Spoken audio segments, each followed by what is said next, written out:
Well, you only need the light when it's burning low. Only miss the sun when it starts to snow. Only know you love her when you let her go. Only know you've been high when you're feeling low. Only hate the road when you're missing home. Only know you love her when you let her go. And you let her go.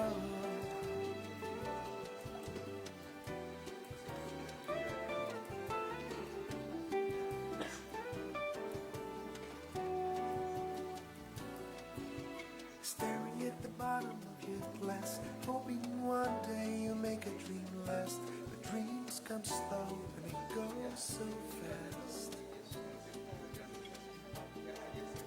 You see it when you close your eyes. Maybe one day you'll understand why everything you touch surely dies. Well, you only see the light when it's burning low. Only miss the sun when it starts to snow. Only know you love her when you let her go. Only know you've been high when you're feeling low. Only hate the road when you're missing home. Only know you love her when you let her go. Staring at the ceiling in the dark, same old empty feeling in your heart. 'Cause love comes slow and it goes so fast. Well, you see her when you fall asleep, never to touch, never to keep. 'Cause you love her too much and you dive too deep. Well, you only need the light when it's burning low. Only miss the sun when it starts to snow. Only know you love her when you let her go. Only know you've been high when you're feeling low. Only hate the road when you're missing home. Only know you love her when you let her go. And you let her go.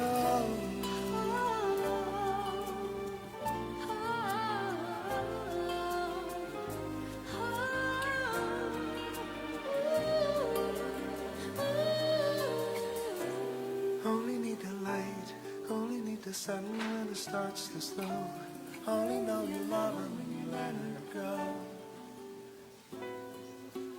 Only know you've been high when you're feeling low. Only hate the road when you're missing home. Only know you love her when you let her go. Only when you let her go. And you let her go.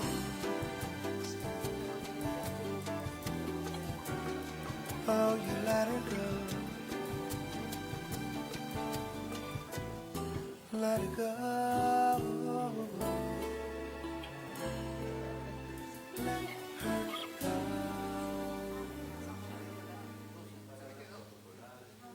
It might seem crazy what I'm about to say. Sunshine, she's here, you can take a break. I'm a hot air balloon that could go to space. Baby, yeah, but I don't care, baby, by the way. 'Cause I'm clap along if you feel like a room without a roof. Clap along if you feel like happiness is the truth. Clap.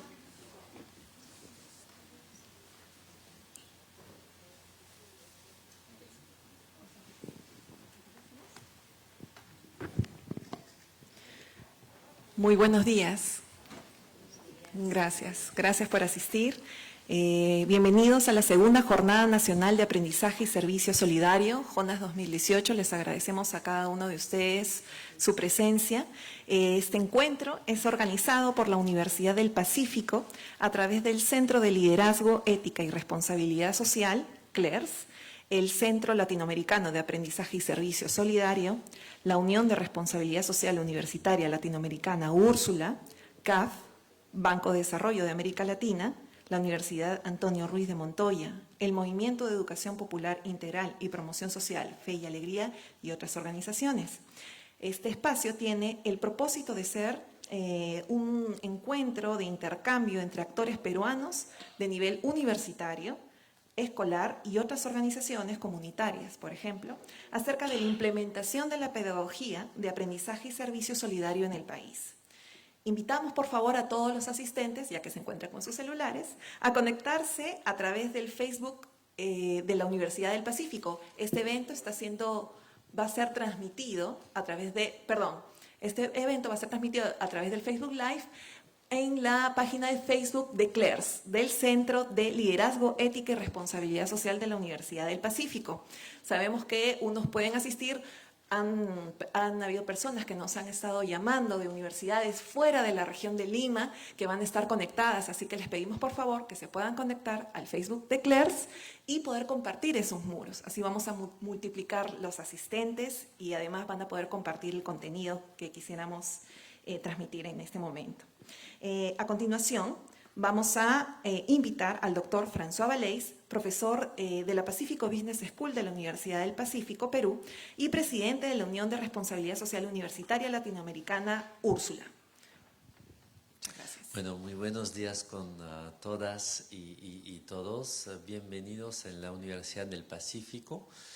Para nosotros es un gran gusto y es un gran honor recibir a nuestros amigos, socios del Centro Latinoamericano de Aprendizaje y Servicio Solidario y sobre todo a su directora, María Nieves Tapia, que hay que decirlo es una lideresa mundial, no solamente latinoamericana, sino mundial en el tema de aprendizaje y servicio solidario. Ha trabajado desde todas las trincheras gubernamentales, de las políticas públicas y privadas para el bien de nuestra educación primaria, inicial, secundaria y superior, a fin de que nuestros aprendizajes y nuestras enseñanzas tengan mayor pertinencia social, den lugar a realmente un sentido más allá del cartón que recibe la nota, el grado que puede recibir la alumna, el alumno, que esta enseñanza pueda ser una enseñanza ética, socialmente responsable y sostenible para nuestro planeta querido y sufrido, que está en un estado grave en este momento y que necesita del empuje de todos nosotros, los académicos, los profesores, los adultos y los jóvenes y niños, para transformar esta realidad. Entonces es un gusto recibirlos. Es nuestra segunda Jornada Nacional de Aprendizaje y Servicio Solidario. La primera jornada la hemos hecho el año pasado. Está muy involucrado aquí universidades amigas y la Unión de Responsabilidad Social Universitaria Latinoamericana, Úrsula, que es un proyecto que promueve el aprendizaje y servicio solidario como una de las dimensiones, ejes de una institución de educación socialmente responsable.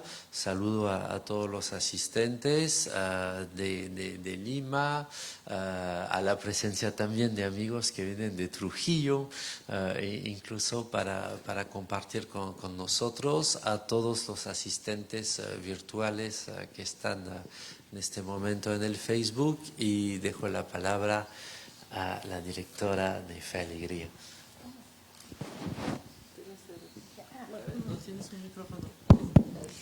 Muy buenos días a todos y todas, y mucha gratitud a todos los que estamos aquí compartiendo esta experiencia tan importante y tan significativa para nuestro país. Yo quisiera agradecer en nombre del comité organizador en el que estamos presentes, Fe Alegría, y expresarles que desde Fe Alegría estamos muy contentos, muy entusiasmados por hacer vida cada vez más esta propuesta tan interesante que nos presenta esta institución CLAIRS, ¿no? Creo que para nosotros va a significar un mayor paso para vivir nuestro compromiso de transformación social. Porque para Fe y Alegría es muy importante no solamente la formación integral de nuestros estudiantes, sino apoyar desde la educación pública a la transformación de la realidad social. Y creemos que esta experiencia de proyectos de servicios solidarios nos van a ayudar mucho, contribuir a que nuestros objetivos institucionales puedan hacerse vida en cada una de las instituciones educativas. Y agradezco esta oportunidad a Nieves y a todo el comité organizador que nos hayan invitado a participar, porque creemos que podemos contribuir a la transformación de nuestros países unidos, coordinando fuerza, estableciendo alianzas. Y eso es lo que esto es una expresión de lo que estamos haciendo hoy día también. Gracias nuevamente por su participación.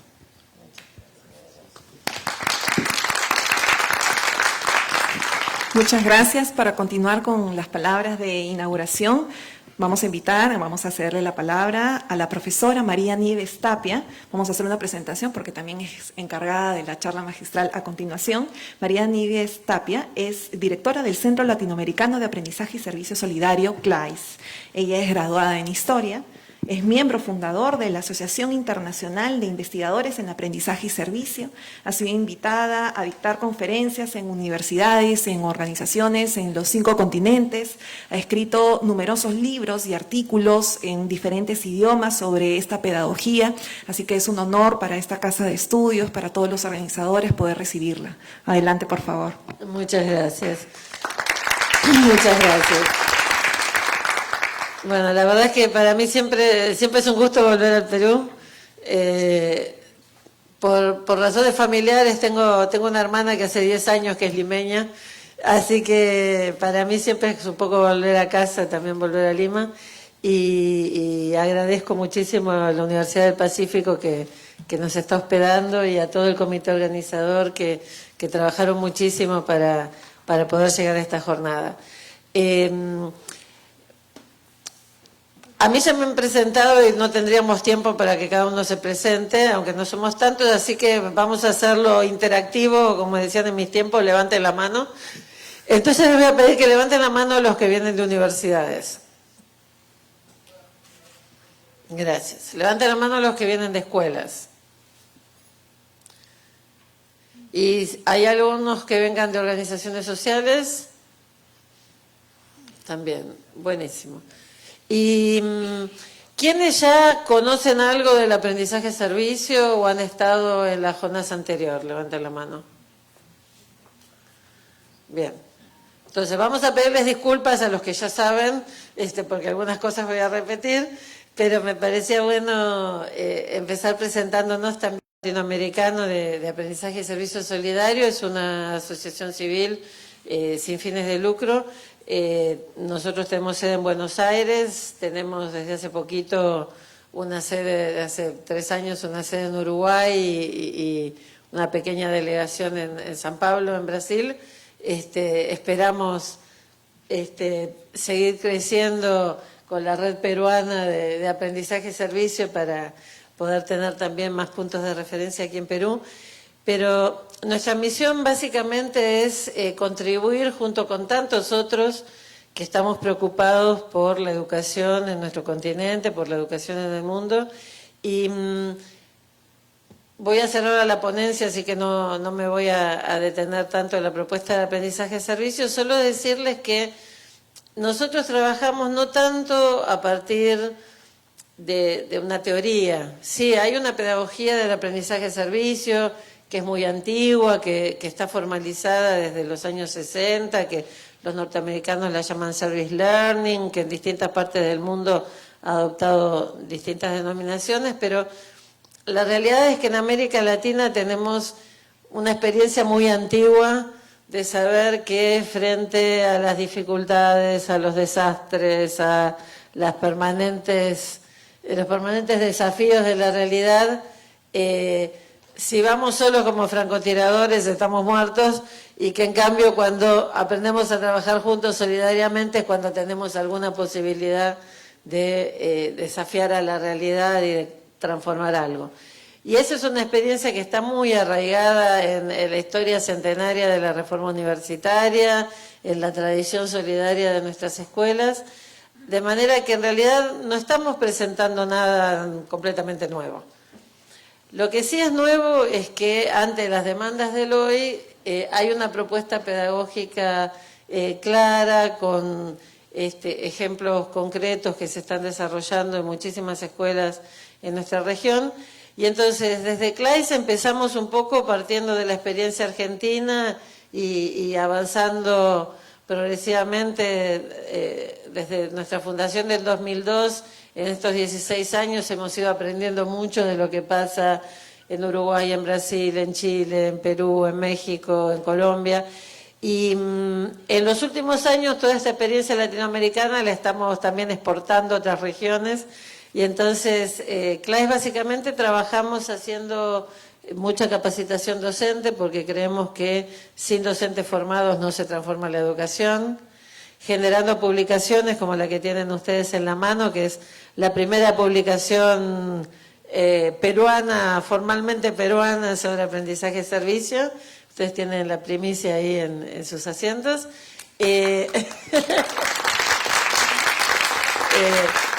La verdad que estamos muy contentos de esta publicación. Es una producción que pudimos hacer también con el apoyo de la Universidad Ruiz de Montoya. Van a ver que hay una introducción que pone en el contexto peruano la propuesta de aprendizaje-servicio. Estamos la verdad muy contentos de que no solo tenemos manuales genéricamente latinoamericanos, sino que también tenemos publicaciones uruguayas con la legislación uruguaya, peruanas con el contexto peruano, colombianas hablando de los problemas de Colombia. Entonces me parece que eso es una parte importante de nuestra misión, todo esto de producir conocimiento. Producimos investigaciones, organizamos jornadas de investigadores y, bueno, plasmamos en publicaciones esto. Pero otra de las funciones importantes que tenemos como CLAIS es la de contribuir a tejer redes.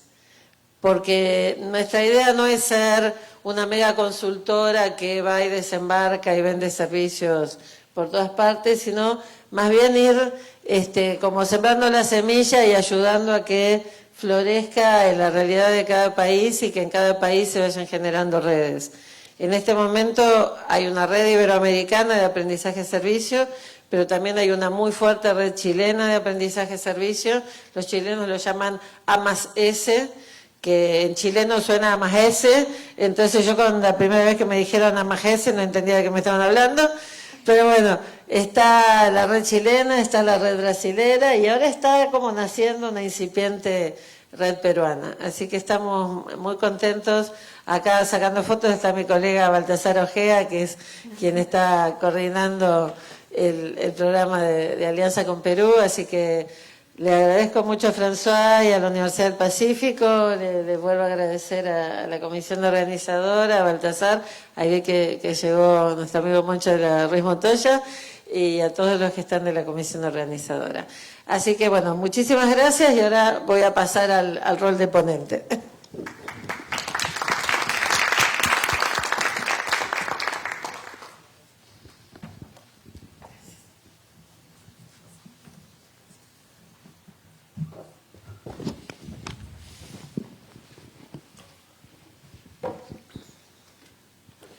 Bueno, esto es lo que les comenté, las distintas misiones de CLAIS. Trabajamos desde con niños del jardín de infantes hasta la universidad. Y después les voy a dar la dirección de nuestro sitio web para que puedan investigar más. Muy rápidamente, para los que vienen por primera vez, decimos que en las instituciones educativas normalmente lo que se hace es estudiar para los exámenes, ¿sí? Y en los ratos libres, los que nacieron buenos hacen actividades solidarias, ¿sí? Pero es como la definición en geometría de las paralelas, ¿no? Son vidas paralelas que normalmente no se intersectan, no se tocan. En cambio, cuando hacemos sinergia entre el aprendizaje y la actividad solidaria, pasan cosas como las que expresa esta foto. Es una escuela secundaria en una pequeña ciudad en Catamarca, cerca de las montañas, en lo que antes eran las últimas fronteras del Imperio Incaico, en una zona de cultura calchaquí. Bueno, una pequeña ciudad donde cada vez que alguien tiene que ser operado era una situación dramática porque el banco de sangre del hospital local nunca contaba con reservas suficientes. Y entonces cada vez había que salir a pedir donantes y una de las tantas veces pasa en un tercer año, alumnos de 15 años, y estaban comentando la situación del abuelito de un compañero. La docente de biología, en vez de dejar pasar y decir silencio, que ahora hay que dar clase, dijo, bueno, ¿qué podemos hacer nosotros frente a esta temática? Y lo primero que hicieron fue una investigación y salieron a encuestar a sus vecinos de por qué no donaban sangre. Y aparecieron cosas interesantes como que algunos pensaban que donar sangre les daba miedo que engordase, les daba miedo de que fuera incómodo, pero básicamente muchos decían nunca doné sangre porque nunca nadie me lo pidió. Entonces, en base a esa investigación escolar, montaron una campaña de difusión, aprendieron a organizarse, a salir, a diseñar volantes. En informática diseñaron los volantes, después con la ayuda de la profesora de lengua se prepararon y fueron a la radio a difundir su campaña para la donación de sangre. Y también, a partir de la encuesta que habían hecho, se dieron cuenta que ellos, como adolescentes, legalmente en Argentina no pueden donar sangre, pero sí podían ayudar a la gente que quería donar sangre, pero cuando llegaba al hospital se encontraba con un formulario que era difícil de completar, y entonces el voluntariado de los alumnos de la secundaria es estar disponible para los vecinos y ayudarlos a completar los formularios para que puedan donar sangre sin tanto problema. Hicieron el cálculo, entrevistando a los médicos y a los responsables del hospital, de cuántos litros de sangre se necesitaban para tener un banco de sangre funcional para las dimensiones de su ciudad, y se plantearon que si se creaba un registro de donantes y alcanzaban a tener 500 donantes registrados, con eso iban a tener un banco de sangre funcionando. En 2 años la escuela consiguió registrar 500 donantes inscritos en el banco de sangre del hospital y ahora en su ciudad ya no es una situación problemática tener que operarse. Me parece que está muy claro cuál es el servicio concreto que generaron en la comunidad, la mejora en la calidad de vida de la comunidad. Pero también está muy claro que a través de este proyecto aprendieron no solo de biología, de la importancia de la donación de sangre, del sistema circulatorio, también aprendieron a comunicarse, aprendieron a organizarse, aprendieron a trabajar en equipo, todas las famosas competencias que los especialistas nos dicen que tenemos que desarrollar, pero cuando tenemos a nuestros estudiantes sentados prolijamente, en silencio, como están ustedes ahora, no siempre es tan fácil desarrollar las famosas competencias, ¿sí? Entonces, cuando hablamos de aprendizaje-servicio, hablamos de estos proyectos en los que en un mismo proyecto estamos abordando los contenidos disciplinares, el desarrollo de competencias, el desarrollo de valores y de el impulso a ser ciudadanos participativos y solidarios, y también estamos ofreciendo un servicio concreto a nuestra comunidad, ¿no? Es decir, es todo el paquete. Entonces, me parece que, como les decía, no estamos hablando de algo absolutamente nuevo, pero sí de algo que es particularmente crucial en el momento histórico que estamos viviendo en la educación en todo el mundo. Esta diapositiva se la robé a la Madre Montserrat de los Colegios Nazaret. Hace un par de años hubo un Congreso Internacional de Educación en el Vaticano, y ella decía que hay todavía una inercia de un modelo de la educación del siglo XIX, del que nos cuesta mucho salir y que ella comparaba a los trenes del siglo XIX, ¿sí?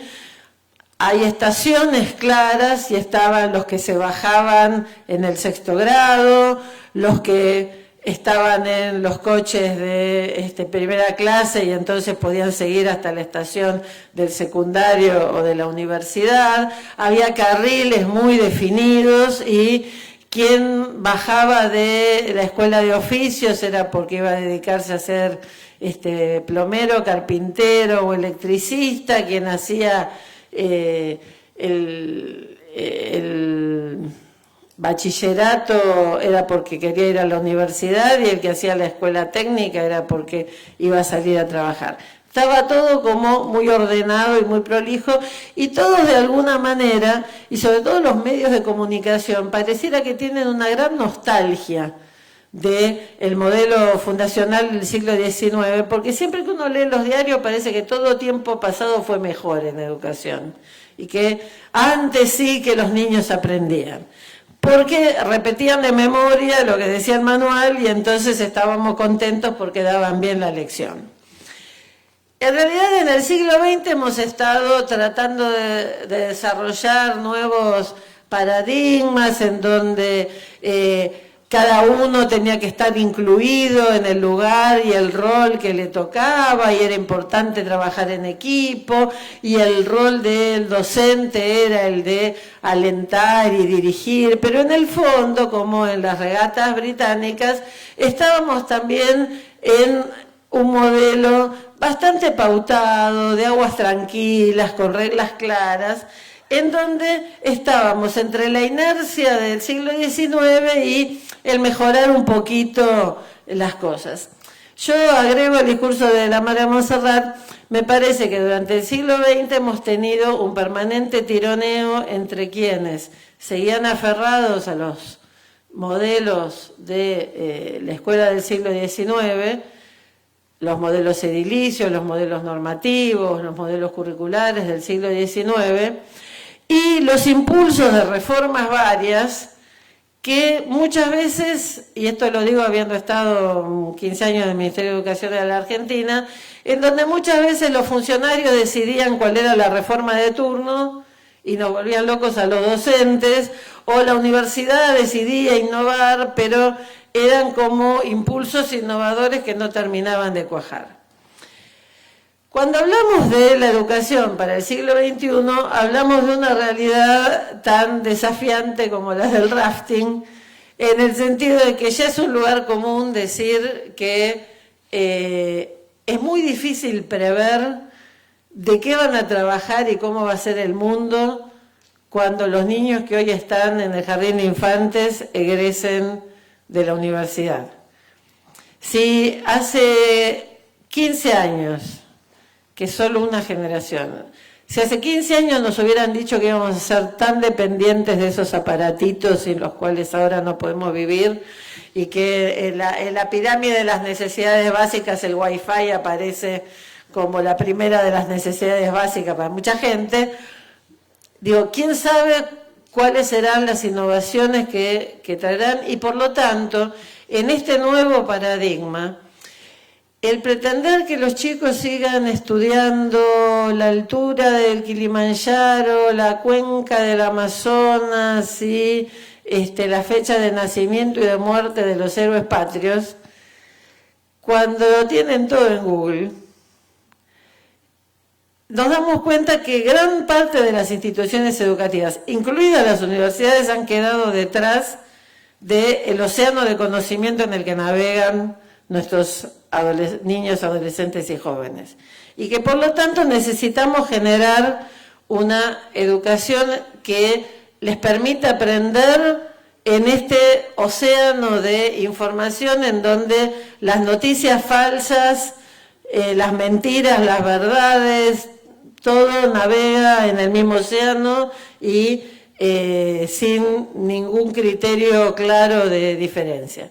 Por eso la mayoría de los especialistas dicen que mientras que las alfabetizaciones científicas el aprender a leer, a escribir, a conocer una disciplina, eran el eje de la educación tradicional, las famosas competencias para la resolución de problemas, el trabajo en equipo, la comunicación, la creatividad, el emprendedurismo, son esas competencias que algunos llaman blandas, pero que en definitiva son lo más importante que necesitan desarrollar nuestros niños, adolescentes y jóvenes para estar capacitados para transitar el rafting del siglo XXI.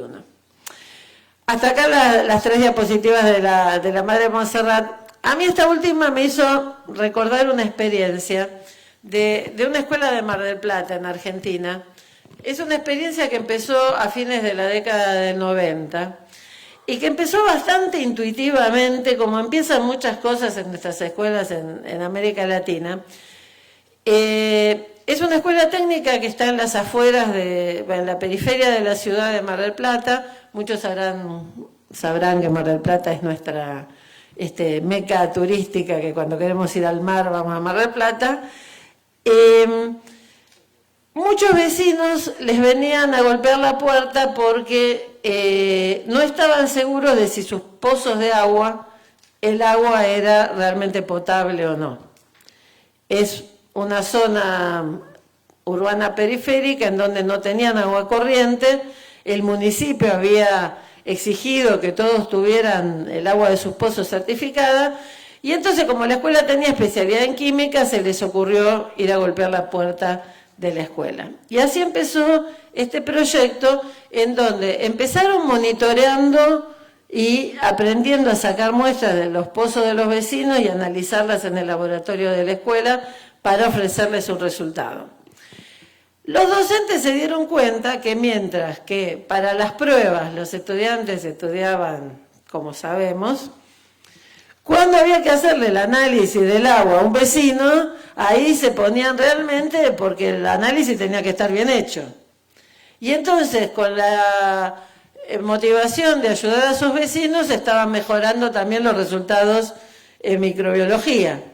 Y entonces, así comenzó un proyecto en el cual se dieron cuenta que muchos de los pozos de sus vecinos estaban contaminados y que la razón de que estuvieran contaminados era porque el arroyo y la laguna de la que está vinculada a la napa de agua en esa zona estaban contaminados. Y estaba contaminado porque los mismos vecinos que se quejaban de tener agua contaminada tiraban basura en la orilla del arroyo La Tapera y en la laguna de Camet.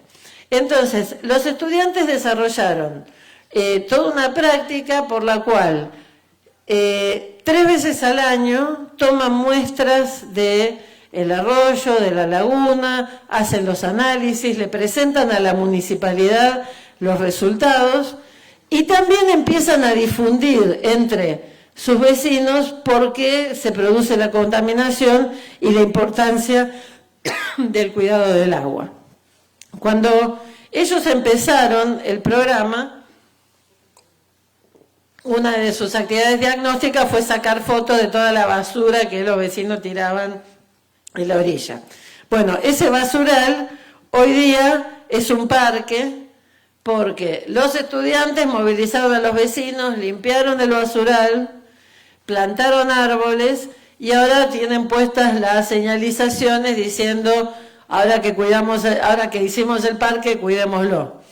Y toda la zona sabe que ese parque es obra del impulso de los estudiantes. Me parece que es interesante ver que a lo largo de los años, esta es una diapositiva que me regaló la escuela, empezaron trabajando solos, pero a lo largo de los casi 20 años que se lleva trabajando, la escuela se convirtió en parte de toda una red social en donde aportan al proyecto de La Tapera los negocios locales, la municipalidad, organizaciones de la sociedad civil, institutos de investigación. Y entonces, en torno a este proyecto, la escuela se convierte en parte de una red institucional en donde la escuela no se hace cargo de todo, sino que se asume como parte de un tejido social y en promotor de la colaboración entre todos estos actores sociales. Pero también hay una red curricular en torno a este proyecto. No es una sola materia la que está involucrada, sino que obviamente el laboratorio de microbiología, donde todo empezó, sigue siendo un puntal, pero hay otros laboratorios de la especialidad de química de la escuela que están involucrados, pero también está involucrado matemática, también está involucrado lengua, porque para la difusión hay que saber comunicarse, está involucrado el inglés porque empezaron a intercambiar con escuelas norteamericanas que también trabajaban en temas medioambientales y entonces de golpe el inglés se convirtió en algo importante para poder hablar por Skype con los estudiantes de la otra escuela. Bueno, y toda la formación general quedó involucrada porque en realidad se convirtió en un proyecto no solo científico, sino en un proyecto de participación ciudadana, ¿sí? A mí me gustaba empezar contándoles esta experiencia porque me parece que en esta experiencia está claro que en los proyectos de aprendizaje-servicio se ponen en juego todas estas competencias que los expertos nos dicen que tenemos que desarrollar en la educación para el siglo XXI.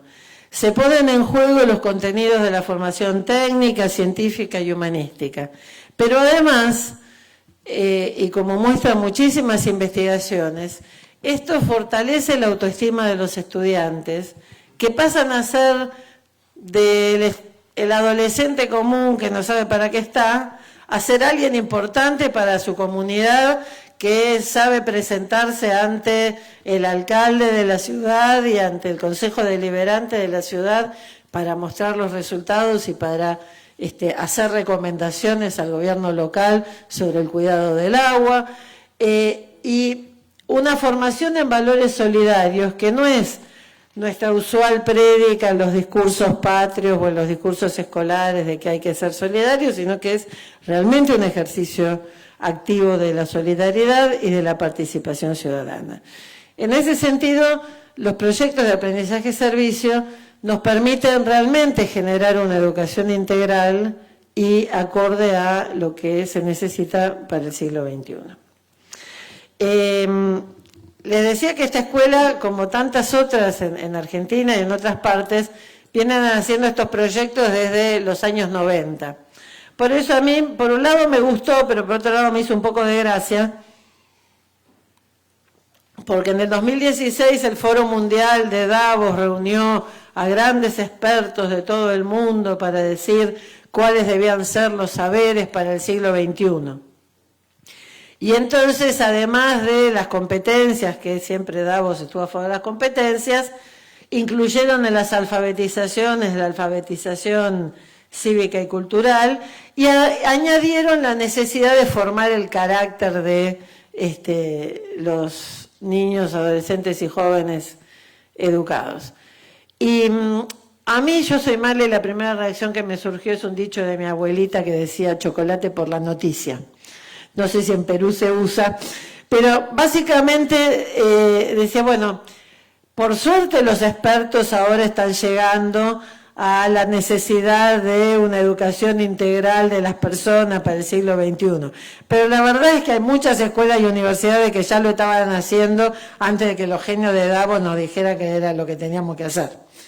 Y la verdad es que en la práctica y en la experiencia de nuestras instituciones educativas, muchas veces está mucho más claro cómo se logra.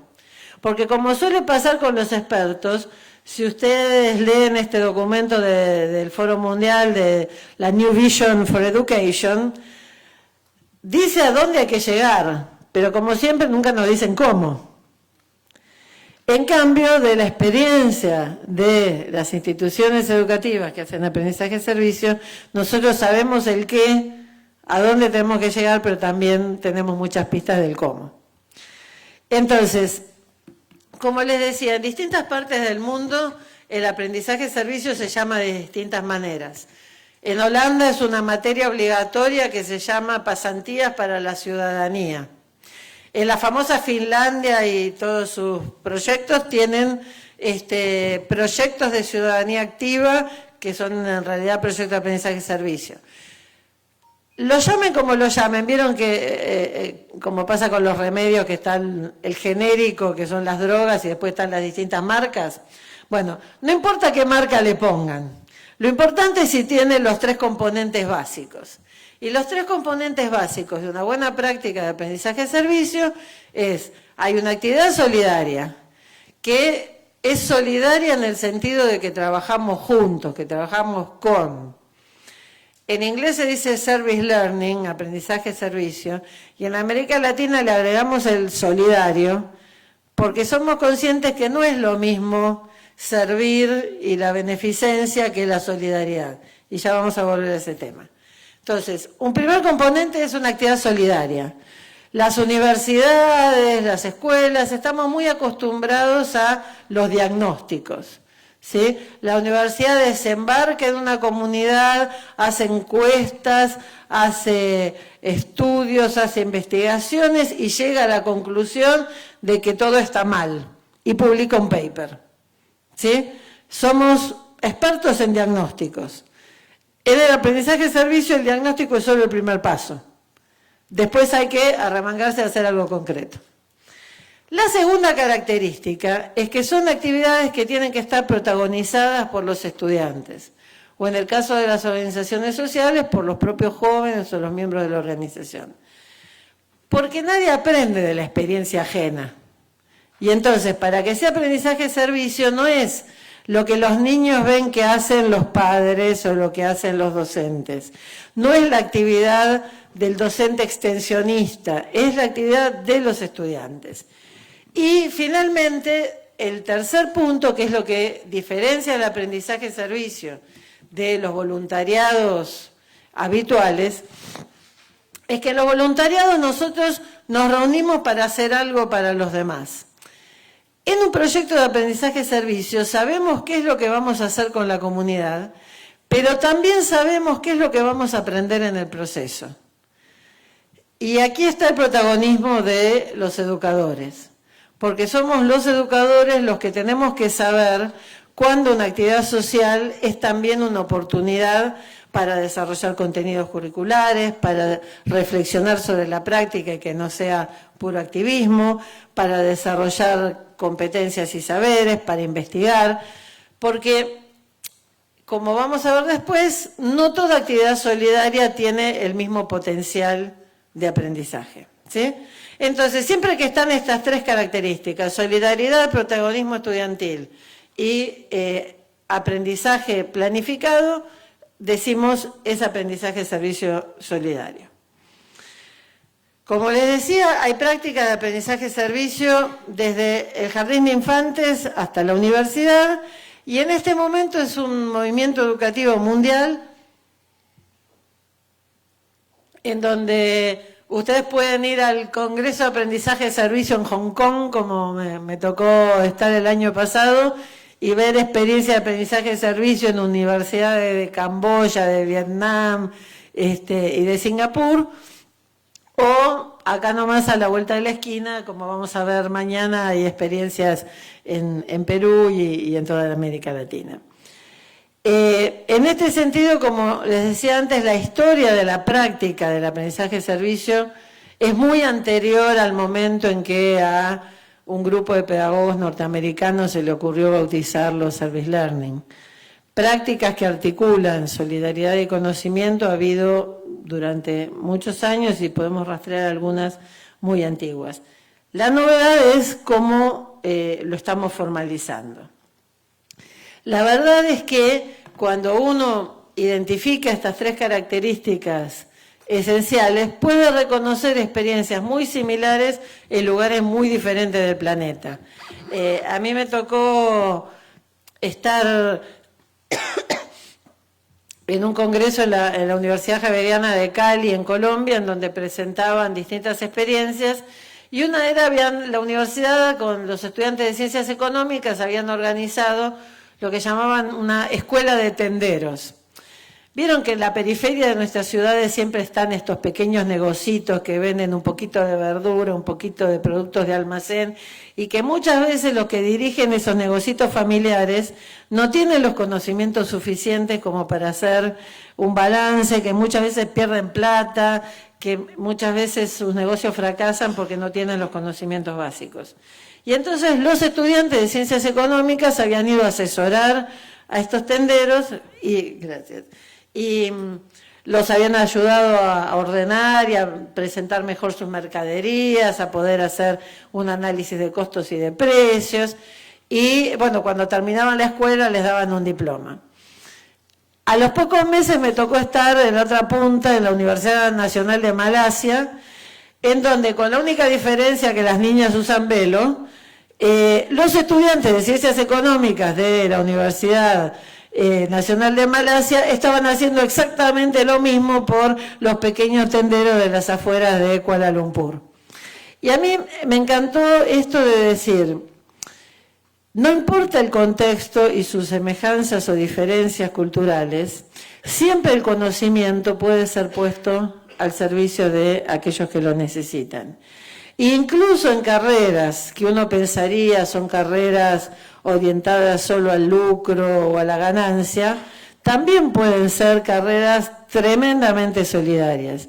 Y hay muchísimas experiencias de aprendizaje-servicio en facultades de Ciencias Económicas, como las hay en las ingenierías, en otros ámbitos. Entonces, ¿cómo funciona en la vida real de las instituciones? Yo voy a empezar a partir de las universidades y después vamos a hablar de cómo funcionan las escuelas. Los que están en educación superior saben que todavía está muy arraigado el lenguaje de los tres pilares. La docencia, la investigación y la extensión como los tres pilares de la educación superior.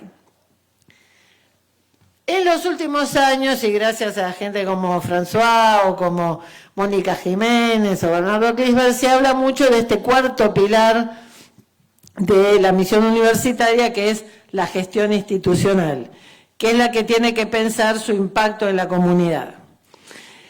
Lo que también estamos empezando a pensar es que no es solo que la universidad impacta en la comunidad, sino también que cuando salimos a la comunidad, lo que pasa en la comunidad, lo que hacemos en la comunidad, también impacta en cómo repensamos nuestra docencia, nuestra investigación y nuestra extensión. Ahí me quedó la fórmula chilena del AMACESE, pero ahí cuando hablamos de aprendizaje-servicio, hablamos de algo en donde estamos haciendo al mismo tiempo extensión, docencia e investigación.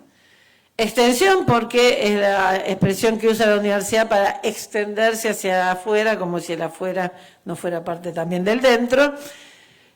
Estamos trabajando con la comunidad, pero también estamos haciendo docencia, porque también estamos viendo qué es lo que aprenden nuestros estudiantes y evaluando lo que aprenden nuestros estudiantes en la comunidad.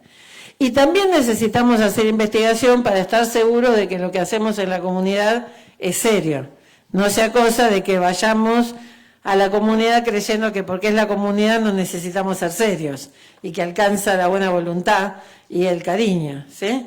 Entonces, en ese sentido, Jan, que era un especialista de la Universidad de Brighton, que ha trabajado mucho con universidades latinoamericanas, decía que en realidad el famoso tercer pilar del compromiso social ya no es visto tanto como un tercer pilar, sino más bien como una mirada crítica a qué también estamos haciendo en nuestra docencia y nuestra investigación.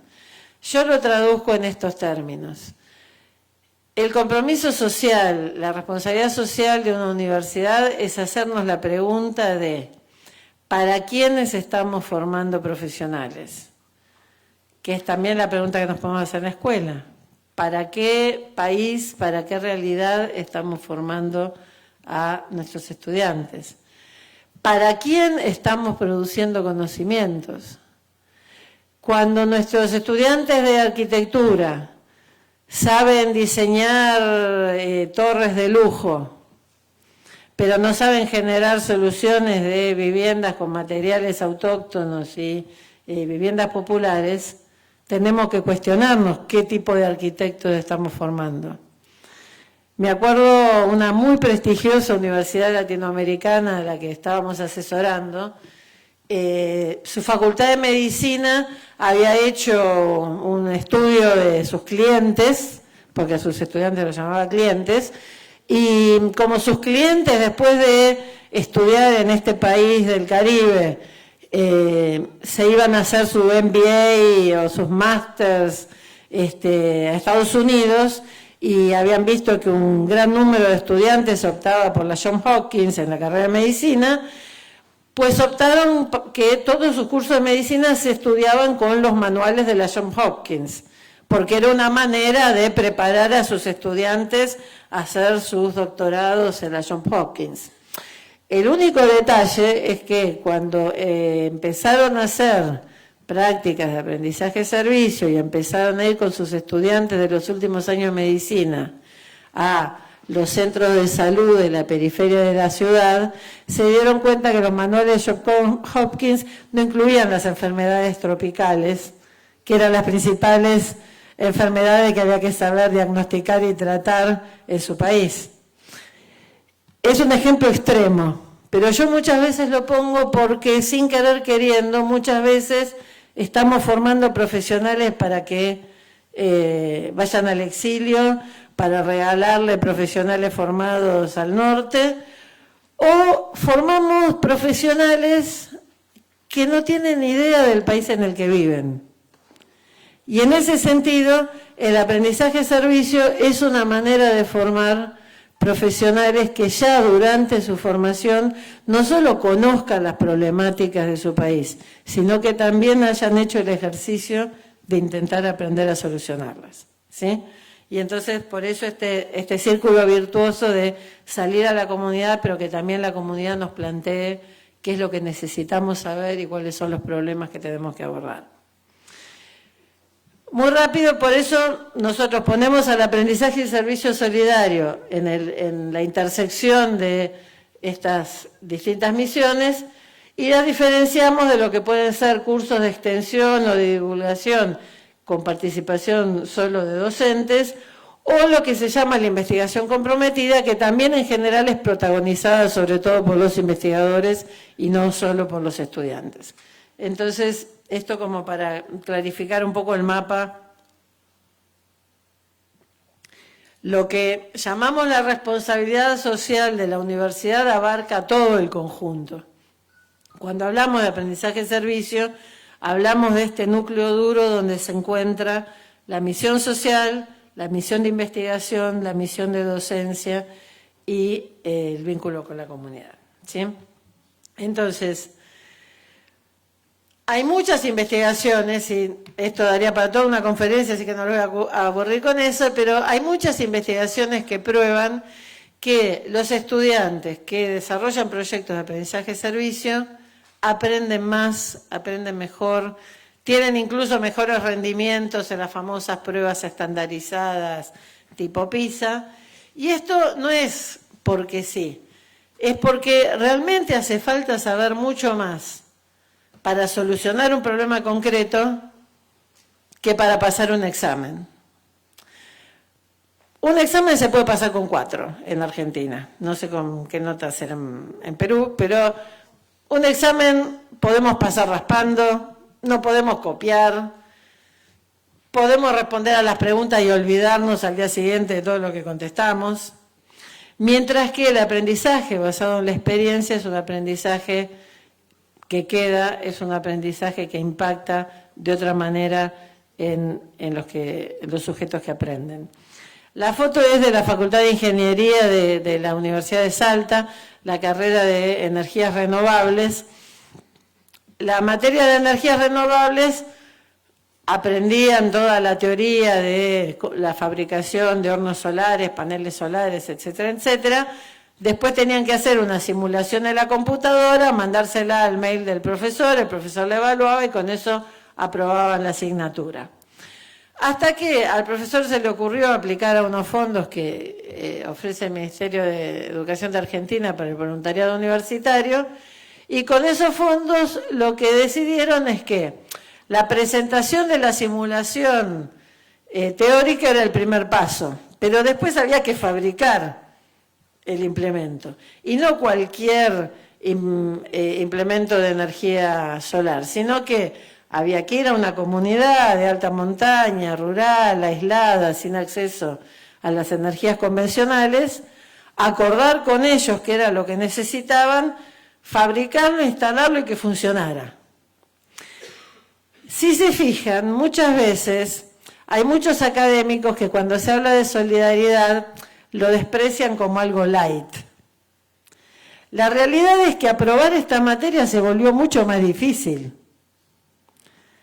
porque implicaba no solo ir y volver de la comunidad de alta montaña, sino también implicaba asegurarse que el dispositivo funcionara. Y es mucho más difícil, como todos sabemos, hacer que funcione en la realidad que funcione en la simulación de la computadora. De manera que, incorporando el aprendizaje servicio, no solo le han dado energías alternativas a por lo menos 20 comunidades de alta montaña hasta hoy, sino que además levantaron el nivel académico de la asignatura, la volvieron mucho más exigente, tuvieron que consultar mucho más papers para poder responder a las necesidades puntuales. ¿Por qué todas las investigaciones muestran que el aprendizaje servicio impacta en la inclusión educativa?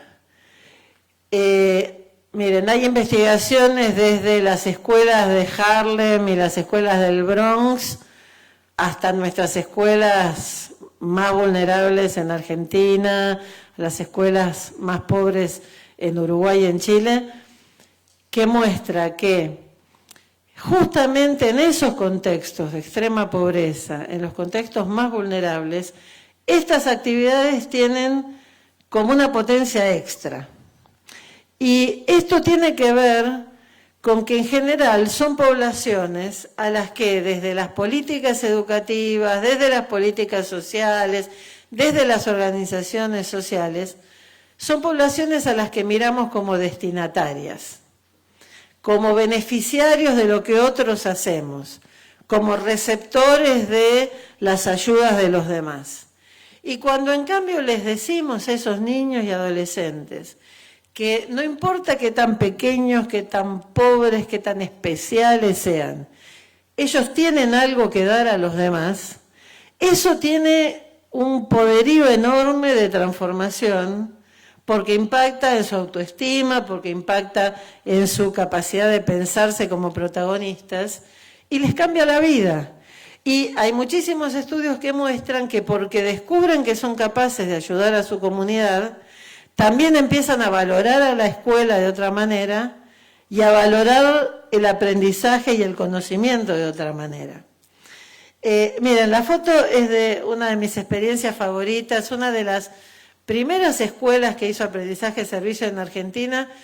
Es una escuela perdida en la puna, en la frontera entre Argentina y Bolivia. Es un pueblito que está a 40 kilómetros arriba de La Quiaca, que se llama Cangrejillos. Cangrejillos tiene una escuela albergue en donde los niños pasan 15 días en la escuela y después 15 días con sus familias porque viven demasiado dispersos en la puna como para poder ir y volver a sus casas a la escuela todos los días. Entonces, muchos estudiantes viven en la escuela durante parte de los días. Porque el currículum manda que haya asignatura, taller de huerta y un maestro de huerta en todas las escuelas rurales de la provincia, la escuela de Cangrejillos tenía un cargo de maestro de huerta. La mayoría de los maestros de huerta llegaban, veían la puna, veían que del día hacía 40 grados y de noche 10 bajo cero, y decían acá es imposible plantar nada, y se dedicaban a enseñar matemática. Hasta que a fines de los 90 llega el maestro José, que les dice a sus estudiantes que sus ancestros, los incas, sabían cultivar en tierras tan áridas como estas y que sabían cómo hacerlo. y les enseña la técnica del invernadero andino. Y entonces construyen un invernadero andino en la escuela, y esos niños que eran hijos de pastores de cabras, que el único vegetal que conocían era la papa, de pronto empezaron a cultivar y a comer verdura. Hasta ese momento la verdulería más cercana estaba a 40 kilómetros bajo el cerro, en La Quiaca. ¿Sí? O sea que era algo desconocido para la alimentación de los niños y sus familias. Cuando la verdura entra en el comedor escolar y la práctica de la huerta entra en la cultura de los niños, y los niños van a casa y les empiezan a contar que habían cultivado incluso fresas y que estaban comiendo fresa de postre, los padres empiezan a acercarse a la escuela. Y entonces estos pastores collas empiezan a recuperar la tradición agrícola y empiezan a generar sus invernaderos familiares. Y entonces en el lapso de 8 años se generó una red de invernaderos familiares. En Argentina tenemos un premio presidencial de escuelas solidarias. Esta escuela gana el premio en el 2005 y entonces me dicen, con el dinero del premio vamos a agrandar el invernadero para poder cultivar árboles. Y vamos a forestar cangrejillos para hacerlo una isla verde para que los turistas que van a La Quiaca vengan a Cangrejillos a ver un oasis en medio de la puna. Y yo, por un lado, me pareció hermoso y por otro lado me pregunté si no sería mucho, ¿no? Bueno, la cuestión es que los niños, estamos hablando de una primaria, los niños cultivaron los arbolitos, hablaron con la municipalidad para decidir dónde había que plantarlos, le empezaron a regalar árboles a los vecinos. En la foto está la celebración del Día del Árbol, que se instituyó como una fecha central del calendario escolar. La cuestión es que empezaron con la huerta y con los invernaderos. Hoy, en lo que era la feria de intercambio de cabras, ahora hay una feria de verdura en donde las familias venden sus excedentes en el mercado y ya no hay que bajar hasta La Quiaca para comprar verdura. Y los niños de la escuela ponen su propio stand, ahí están vestidos con sus trajes típicos y exhibiendo esas mega cebollas que están cultivando y hacen sus explicaciones a los vecinos explicándoles por qué es importante tener huerta. Esto era en el 96 el paisaje de Cangrejillos. Y esta es la foto que me compartió por Facebook el maestro, en donde ahora atrás se ve el manchón de verde que empieza a crecer en Cangrejillos. Y si ustedes entran en Facebook, ahora el municipio tiene una página que se llama Cangrejillos, el Jardín de la Puna. Bueno, el Jardín de la Puna es el Jardín de la Puna gracias a los niños del jardín y la primaria. Y gracias a que todo lo que aprendieron de biología, de ciencias naturales, pero también de lengua, también de matemáticas, pusieron en juego todas las asignaturas para tomar las medidas y ver dónde se plantaba. Hasta música está involucrada porque componen coplas sobre el árbol y las cantan con la caja.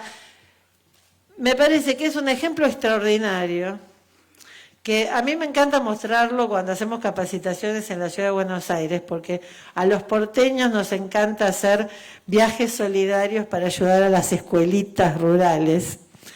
Y somos tan paternalistas cuando pensamos en las escuelas rurales, y a mí me gusta mostrar cómo incluso estas escuelas, a las que siempre hemos considerado las últimas, tienen una enorme capacidad de transformación de su entorno, tienen una enorme capacidad de desarrollar proyectos educativos maravillosos. Entonces, esto es lo que hace poderoso al aprendizaje-servicio. ¿Cómo estoy de tiempo, Walter? Ok. Entonces, yendo ahora a algunas cuestiones más puntuales. Hay un especialista norteamericano, Cooper, que dice que cuando los jóvenes o los niños y adolescentes se involucran en actividades de servicio a la comunidad, básicamente pueden pasar tres cosas. La primera es la que queremos todos, que aprendan sobre sí mismos, sobre su comunidad, sobre cuestiones sociales importantes.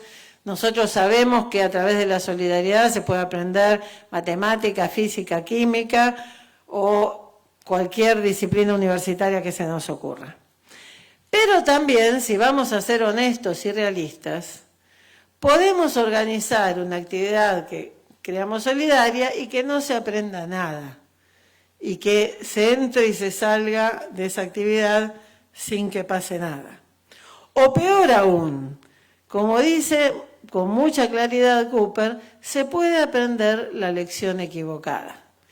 Un proyecto que se pretenda solidario, pero que esté mal planeado, puede generar efectos negativos. Cuando una escuela de la ciudad de Buenos Aires les dice a sus alumnos que ellos van a ir a ayudar a los pobrecitos de la escuela rural y refuerza los prejuicios que los porteños tienen sobre la población rural, eso es aprender la lección equivocada.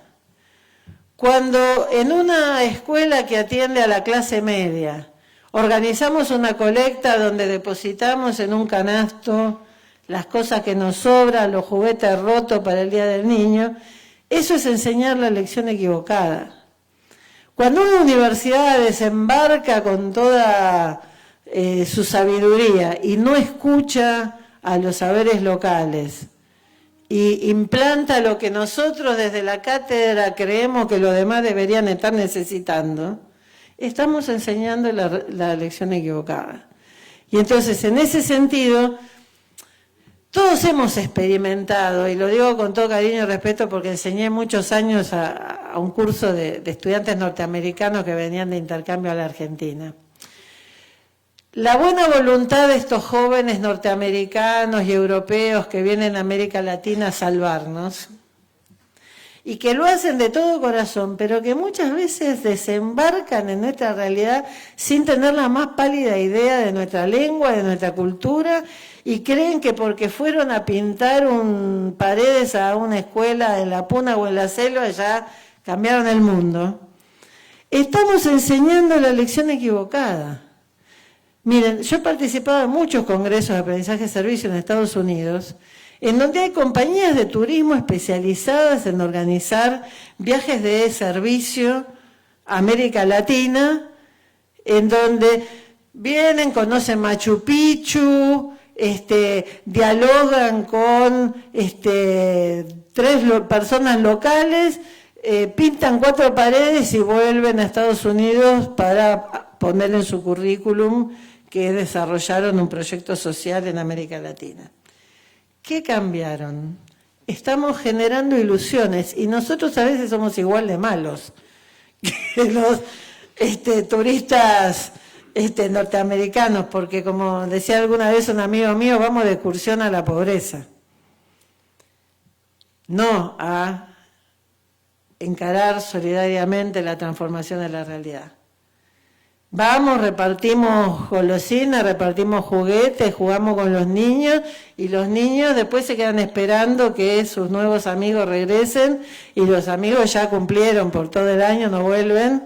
Y entonces generamos un abandono más en una población que ya ha sufrido tantos abandonos. Entonces, a mí me parece que esto es un importante contacto con la realidad para decir, no bastan las buenas intenciones. No alcanza con querer ser solidarios, hay que planificar adecuadamente los proyectos. Y en ese sentido, y esto nada más lo paso muy rápidamente porque lo tienen en la publicación que estamos distribuyendo, nos ayuda mucho esta herramienta de los cuadrantes del aprendizaje y del servicio para medir en el eje vertical ¿cuál es la calidad de la actividad solidaria que estamos haciendo? Podemos juntar varios kilos de arroz para el comedor comunitario y eso soluciona el problema por unos días. O podemos generar huertas familiares, invernaderos andinos y hacer que la gente sea capaz de cultivar su propia comida, ¿sí? Entonces, y todas las estaciones intermedias. Pero también tenemos que ver qué grado de aprendizajes se desarrollan articulados con esa actividad solidaria. Y eso nos delimita estos 4 cuadrantes que ya les digo, no me detengo porque tienen la explicación en la publicación. En un extremo tenemos salidas a terreno sin intencionalidad solidaria, que es cuando salimos a terreno pero solo para estudiarlo. En el otro extremo tenemos las iniciativas ocasionales y asistemáticas, que serían las famosas campañas. Hay terremoto, juntamos por el terremoto. Hubo derrumbe, juntamos para lo que se anegaron. Está muy bien, es necesario, atendemos a la emergencia, pero no soluciona los problemas de fondo. En muchas universidades hay programas de extensión, hay voluntariado, muchas escuelas tienen programas de voluntariado institucionales. Pero muchas veces en esos proyectos a lo que se apunta es a solucionar el problema. Incluso cuando estamos dando, por ejemplo, proyectos de apoyo escolar que tienen un potencial muy grande desde lo formativo, a veces encontramos a los de ingeniería dando matemática y a los de pedagogía pintando paredes. O sea, lo que importa es el servicio, es el voluntariado, no importa cuál es el perfil que estamos formando. Y en cambio, en el aprendizaje-servicio, son proyectos que tienen la misma rigurosidad que le pondríamos a una salida a terreno, a un trabajo de campo, y el mismo componente solidario y de involucramiento personal que tiene el voluntariado. En la vida real de muchas instituciones, no es que se empieza desde cero creando un proyecto de aprendizaje-servicio. En realidad, normalmente hay como transiciones en donde, si la institución ya venía desarrollando alguna actividad solidaria, hay que ver cómo se le articula con los contenidos curriculares y cómo se le agrega valor educativo. Y si en cambio es una escuela o una universidad que estaba muy centrada en lo científico, bueno, ver cómo desde los contenidos curriculares se puede hacer la transición hacia el aprendizaje-servicio. Yo empiezo por el ejemplo más básico, la transición más común. Yo creo que no existe ninguna institución educativa en América Latina que alguna vez no haya puesto el canasto para la colecta. ¿Sí? ¿Me equivoco? Levante la mano los que alguna vez han tenido colectas en sus instituciones. A ver. Ok. Miren, me acuerdo una vez que estábamos haciéndole una consultoría a un colegio bilingüe con nombre inglés muy prestigioso, uno de los más caros y exclusivos de la zona norte de la ciudad de Buenos Aires, y querían establecer el aprendizaje-servicio, y la primera experiencia que habían hecho era que la profesora de Ciencias Naturales de la secundaria había recogido el canasto donde se recolectaban alimentos no perecederos para el comedor comunitario, había puesto el canasto en el escritorio en el aula, había repartido las latas entre las alumnas y les había dicho: estudien el valor nutricional de lo que están donando. Eran estudiantes de 14 años que cuando la escuela hacía una colecta, medio dormidas a la mañana, manoteaban de la alacena lo primero que les veían. Y entonces en el canasto, como eran familias de cierto nivel social, había latas de espárragos, champiñones, trufas, pero en realidad nadie se había parado a pensar qué era lo que necesitaba el comedor comunitario, ¿sí? Entonces, a partir de ahí el primer proyecto de aprendizaje-servicio fue diseñar, junto con la gente del comedor comunitario, el menú adecuado para el comedor comunitario y repartir entre los cursos qué alimento tenía que traer cada curso para que la escuela pudiera hacer una donación mínimamente inteligente. Entonces, a veces es muy sencillo los primeros pasos. Basta ver lo que estamos haciendo y tratar de hacerlo mejor.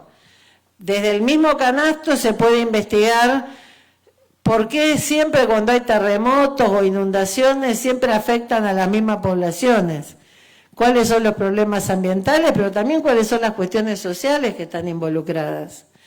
Yo me acuerdo unos colegas chilenos cuando fue el gran terremoto y tsunami hace ahora 4 años, la mayor parte de los edificios más nuevos de Temuco y de Santiago se cayeron.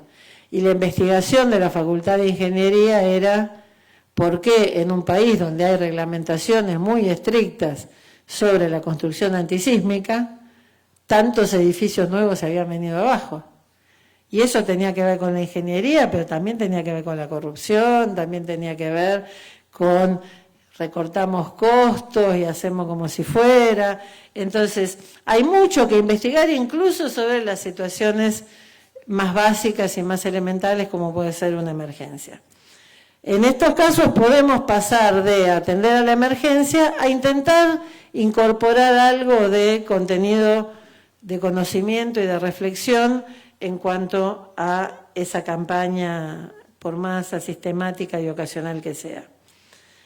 Ay, perdón, que eso. Un ejemplo que me parece muy gráfico, colegio hacía lo que yo muchas veces, que soy muy mala, llamo las excursiones a las escuelas especiales que consideramos solidarias cuando en realidad les estamos robando tiempo de clase. Parece que honrar con nuestra presencia a los niños ciegos o a los niños discapacitados es un gesto solidario en sí mismo. Yo creo que si la escuela especial está de acuerdo en recibirnos, es un lindo momento de intercambio y de aprendizaje recíproco. De ahí a decir que solo con ir a visitarlos estamos haciendo solidaridad, capaz es que nos estamos levantando la estima un poquito más allá de lo necesario. Después de haber hecho las tradicionales visitas asistenciales a la escuela de ciegos que tenían vecina, a esta escuela se le ocurrió empezar a hacer aprendizaje de servicio y a preguntarles a los directivos y docentes de la escuela qué era lo que necesitaban. Miren qué pregunta tan fácil y tan básica, pero nunca la habían hecho. Habían dado por supuesto que lo que ellos llevaban estaba bien. Y la escuela de ciegos lo que les dijo fue, miren, en vez de traer caramelos y golosinas y para jugar con los niños, nosotros lo que realmente necesitaríamos es material didáctico para las asignaturas del currículum, porque el ministerio nos provee con todo lo necesario para la enseñanza del braille y para el aprestamiento de los niños ciegos, pero para las materias de geografía, historia argentina, geometría, no hay materiales didácticos pensados para ciegos. Y los que hay que importarlos y son carísimos. Entonces, ante esta necesidad concreta de la otra institución, el colegio se propuso organizar, y hablando con las alumnas, el sexto grado decidió que ese año iban a hacer todas sus tareas como si ellas mismas fueran ciegas. Y entonces trabajaron la empatía de ver qué se sentía cuando uno no puede ver, pero también las tareas escolares cambiaron, y entonces en vez de tener que pintar el mapa físico de Argentina y señalar las montañas escribiendo, tenían que hacerlo en relieve para que ese mapa después sirviera para la escuela de ciegos. Y en geometría, en vez de dibujar los cuerpos, tenían que fabricarlos en goma eva o en materiales resistentes para que sirvieran para el aprendizaje de sus amigos ciegos. Fíjense que no tuvieron que salir del aula, no tuvieron que aprender nada distinto de lo que mandaba el programa, y sin embargo a fin de año tuvieron una montaña de material didáctico que podían ofrecer a la otra escuela. Entonces, se puede pasar desde estas visitas con poco sentido a proyectos que realmente tengan contenido de aprendizaje y tengan sentido. Esto para pasar, digamos, de la solidaridad al aprendizaje de servicio. Para pasar de el aprendizaje, de lo que tenemos que hacer todos del currículum, es repensar los conocimientos que estamos desarrollando en nuestras instituciones, en nuestra carrera, en nuestra clase, cómo pueden ser orientados al servicio de los demás. Y a veces nos pareciera que hay carreras en las que es más fácil o hay materias en las que es más fácil. A mí me encanta este ejemplo porque es un instituto superior de danzas que forma maestros de danza, bailarines profesionales en la ciudad de Mar del Plata.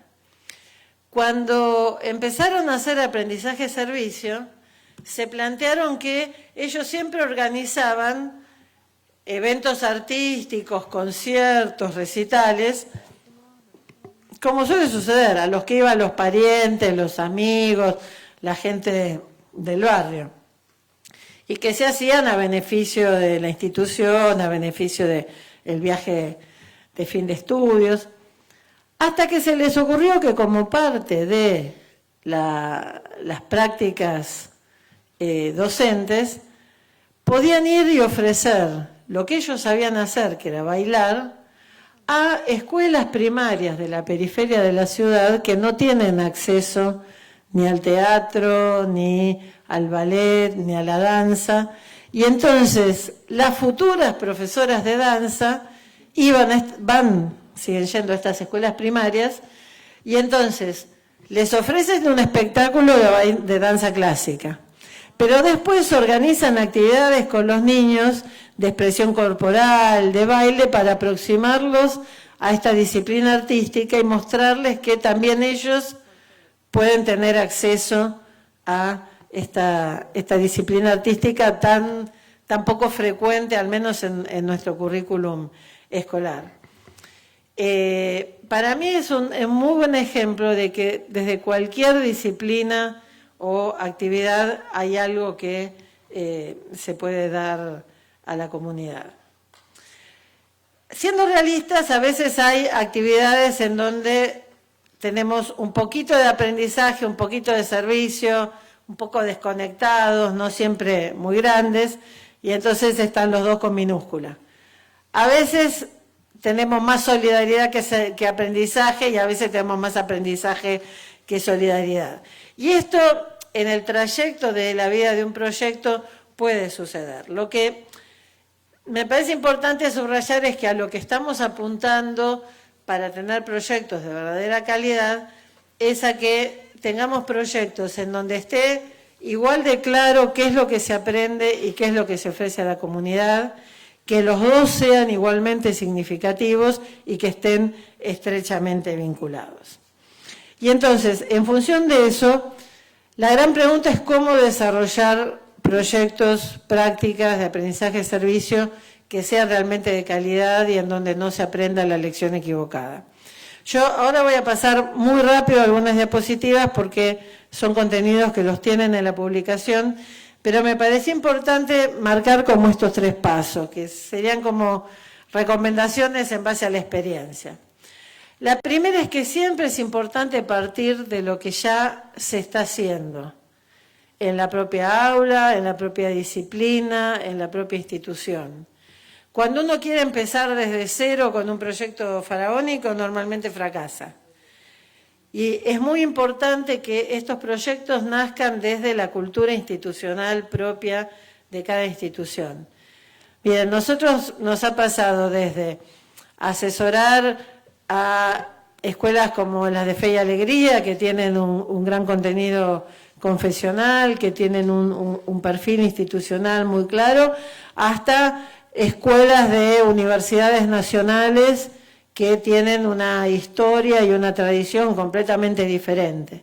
Entonces es importante que el proyecto de aprendizaje y servicio solidario esté alineado con la identidad y la historia de la propia institución y que tenga que ver con lo que para nuestra institución es importante.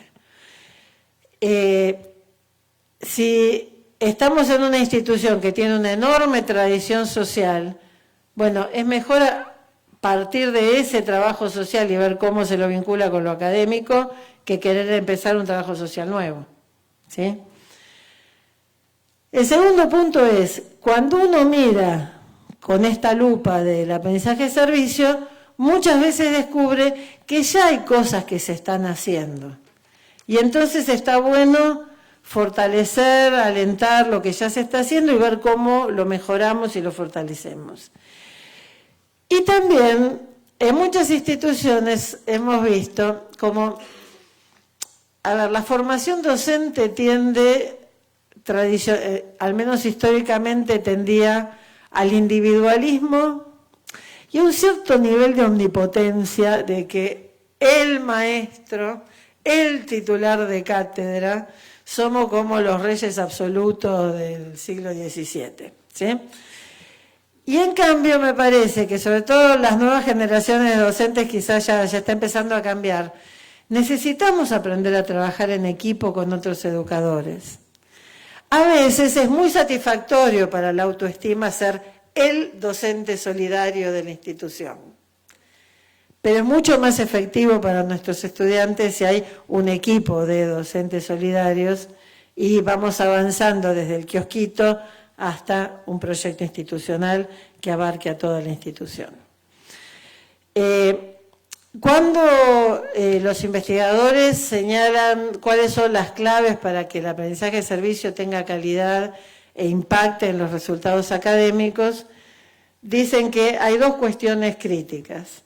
La primera dice es que el aprendizaje de servicio tenga sus rasgos programáticos claramente definidos. Estas tres características que dijimos antes. Si no es realmente solidario, si no hay verdadero protagonismo de los estudiantes, si no está claro qué es lo que se aprende, difícil que el proyecto sea eficaz.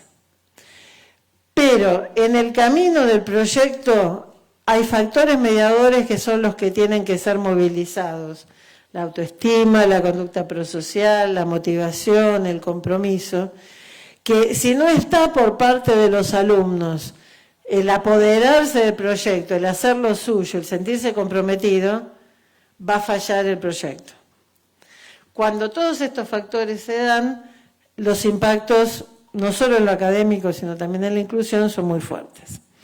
Entonces, lo que ustedes tienen en los materiales es, con mucho más detalle, estos tres rasgos programáticos. Yo simplemente paso las diapositivas, pero lo tienen en el texto. Cuando hablamos del primer rasgo dijimos diferenciar la beneficencia vertical en donde descendemos y están quienes saben, tienen, pueden y dan y tienen el rol activo y quienes son los ignorantes y los necesitados, y que reforzamos el circuito de los que se acostumbran a ayudar y los que se acostumbran a recibir, y después nos preguntamos por qué hay populismos en América Latina y el mundo. Y en cambio la solidaridad de la que estamos hablando es una solidaridad que establece vínculos de reciprocidad, vínculos horizontales, que reconoce la dignidad del otro, y entonces que se toma el tiempo de preguntarle al otro quién es, qué es lo que necesita y actuar juntos sobre esa realidad.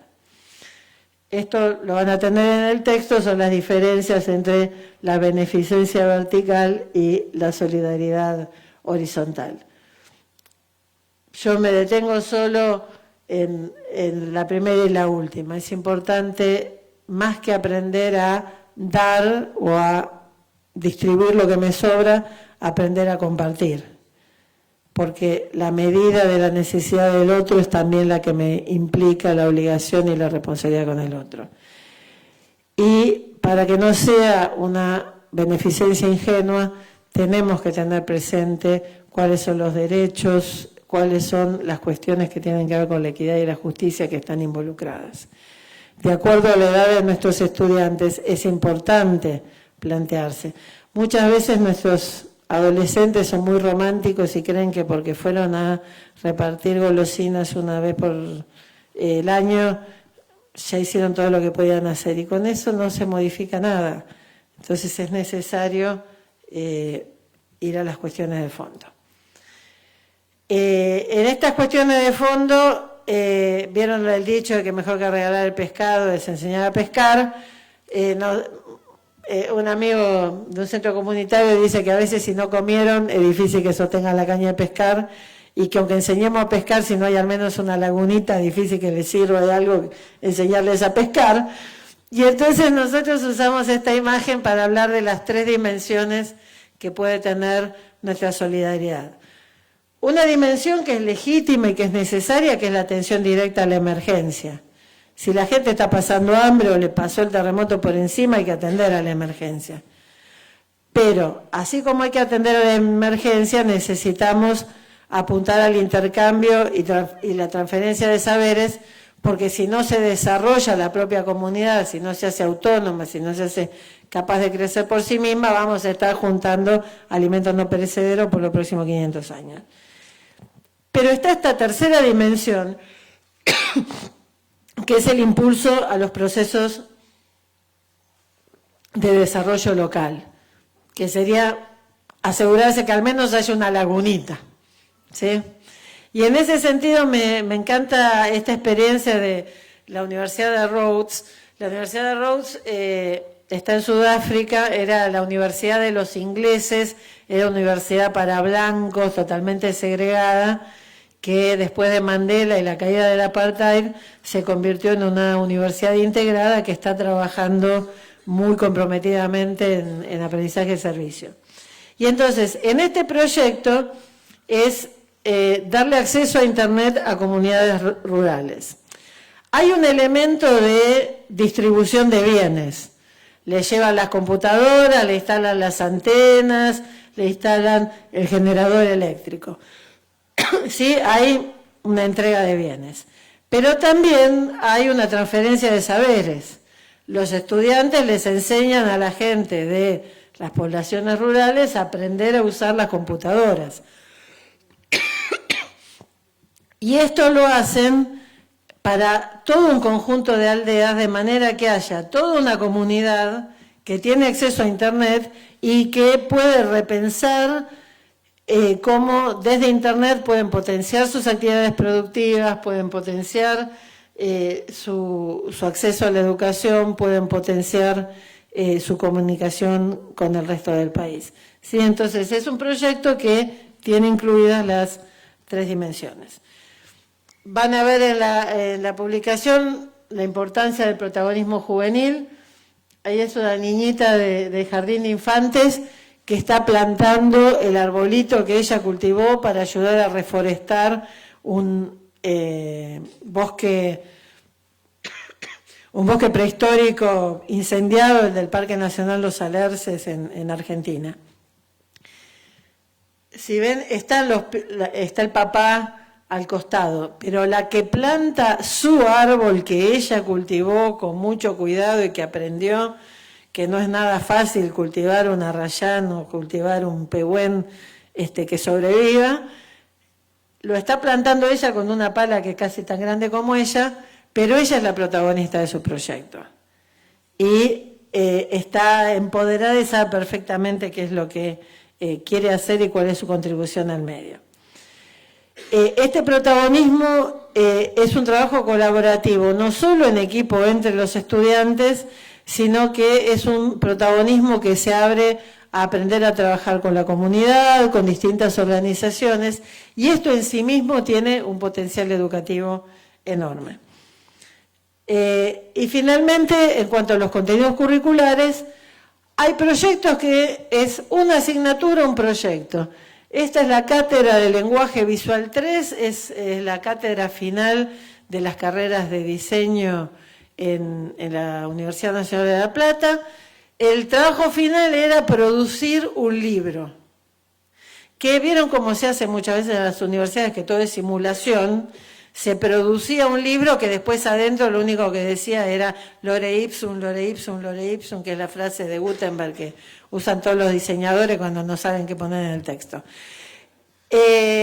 La cátedra se planteó que en vez de generar libros ficticios, con todo el tiempo y esfuerzo y dinero que gastaban los estudiantes en producir su propio libro, podía convertirse en un libro real.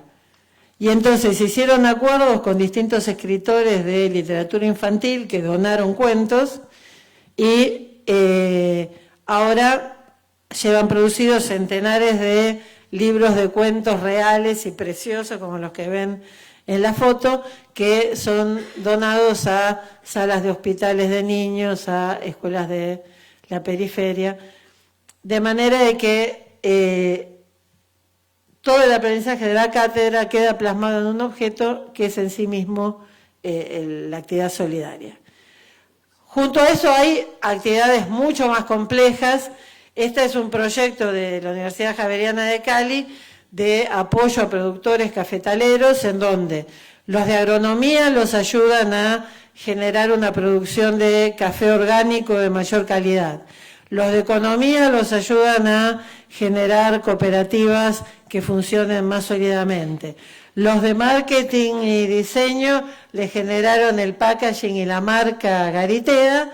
Arquitectura construyó un café dentro del campus de la universidad y el café orgánico de estas cooperativas se comercializa directamente de los productores a los consumidores a través del café Garitea del campus de la universidad.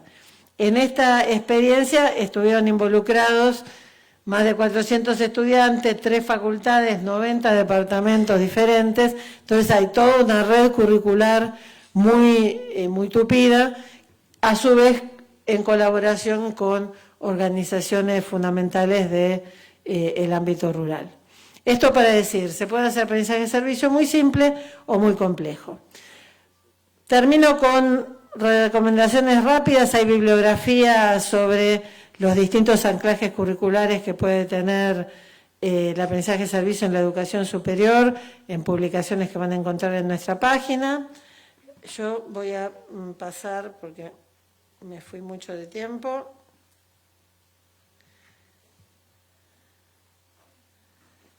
En la bibliografía van a encontrar muchos modelos sobre cómo desarrollar paso a paso el itinerario de un proyecto, cómo poner dentro del proyecto elementos de reflexión, de evaluación y cómo desarrollarlo paso a paso. Y concluyendo, voy a citar rápidamente 3 frases. Esta es de estudiantes de medicina de la Universidad de Tucumán que usaron sus conocimientos para atender a una crisis de mortalidad infantil muy seria que afectaba a su provincia, y decían: para algunas universidades el objeto de su existencia es la excelencia académica. Nosotros creemos que la razón de nuestra existencia es el servicio a la gente y la excelencia académica su mejor instrumento. Y Adela Cortina, la filósofa española, dice: no se construye una sociedad más justa con ciudadanos mediocres. Todos nos quejamos de muchas de las cosas que pasan en nuestros países latinoamericanos, y me parece que como instituciones educativas tenemos que asumir también la parte que nos toca en qué tipo de ciudadanos estamos formando, qué tipo de ciudadanos para qué tipo de países queremos formar. Aquí les dejo entonces los datos de nuestra página, donde pueden encontrar publicaciones académicas, manuales, recopilaciones de experiencias, y todos los que nos dejaron sus datos podemos suscribirlos a nuestro boletín para seguir conectados. Muchas gracias.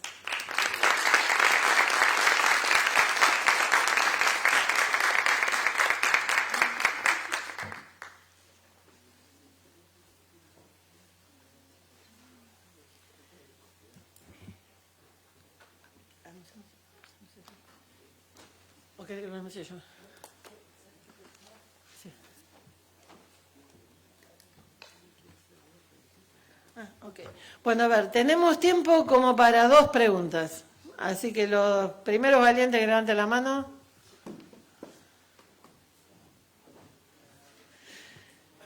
Sí.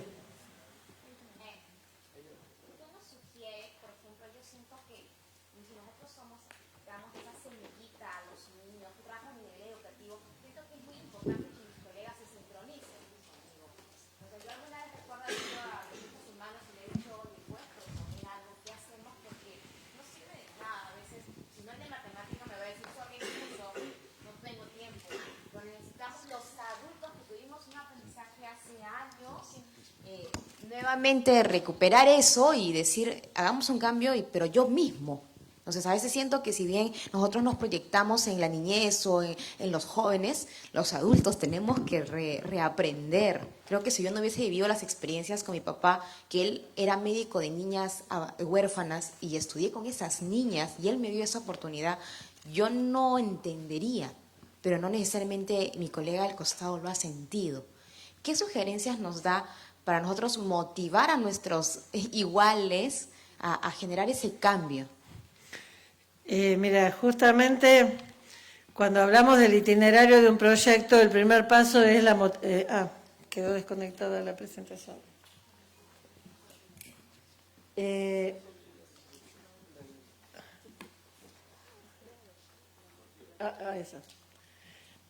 Cuando hablamos del itinerario de un proyecto, justamente el primer paso es la motivación inicial. Yo ahí mi consejo es este. A mí muchas veces me pasa que cuando doy capacitación a directivos, los directivos me dicen, me encantaría hacer esto, pero mis docentes no se motivan. Y cuando hablo con los docentes en otra escuela me dicen, ay, a mí me encantaría hacerlo, pero mis directivos no me acompañan. Entonces, mi consejo es siempre empezar por donde se puede. Hay muchos proyectos que han empezado porque algún docente empezó desde su asignatura, con un par de docentes amigos que lo acompañaron, y después cuando los estudiantes se entusiasman, son los estudiantes, en general, los que convencen a los otros docentes, a los directivos. Yo me acuerdo de una muy prestigiosa universidad privada de Argentina, que todas sus pasantías eran pasantías en empresas. Hasta que entraron 2 estudiantes que venían de escuelas que habían hecho aprendizaje de servicio en la secundaria, ganaron las elecciones del centro de estudiantes y desde el centro de estudiantes le hicieron el planteo a la universidad que tenían que habilitar pasantías en organizaciones sociales. Esos 2 estudiantes hicieron un cambio institucional en su universidad y generaron una movida que cuando empezó a tener éxito, lo llevaban a todas las cenas con los potenciales donantes para que contaran las cosas maravillosas que estaba haciendo la universidad. Entonces, hay que darle su tiempo. O sea, pero hay que empezar por donde se puede. Eventualmente los demás se van a poder sumar si es que el proyecto es bueno. Y capaz hasta te invitan al banquete de los donantes. ¿Quién más? Perdón. Pero después también es cierto, hay muchas herramientas para motivar. Entonces me parece, hay mucho material online, hay muchos materiales que se pueden presentar, cosas bastante amigables.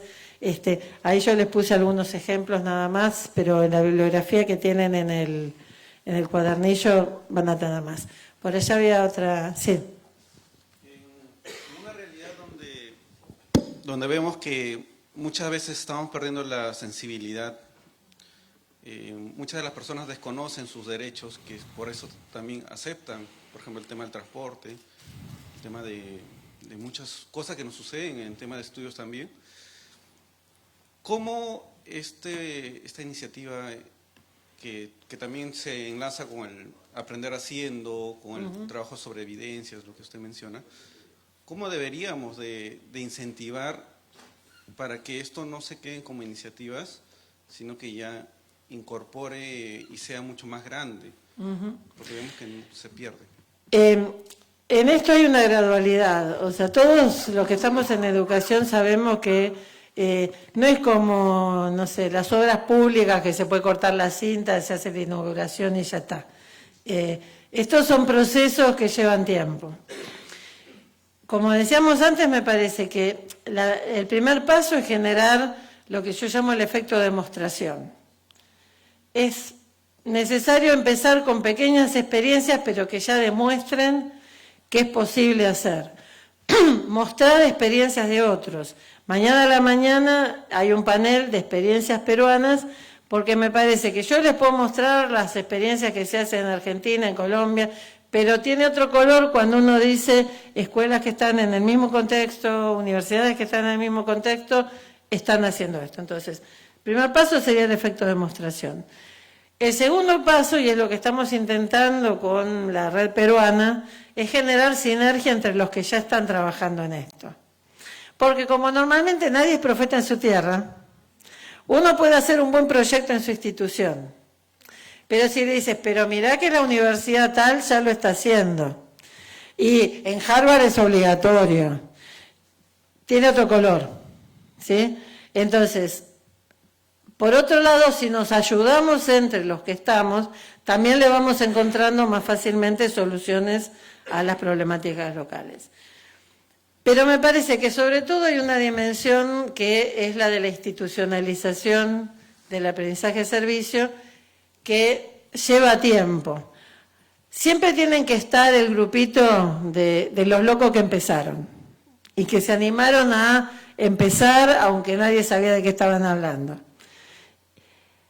Poco a poco se da el efecto contagio y lo ideal es llegar a generar una masa crítica en donde ya hay un equipo de docentes, algunos directivos convencidos y recién ahí se puede avanzar a decir, bueno, toda una escuela, toda una universidad adopta estas prácticas en el centro de su dinámica pedagógica.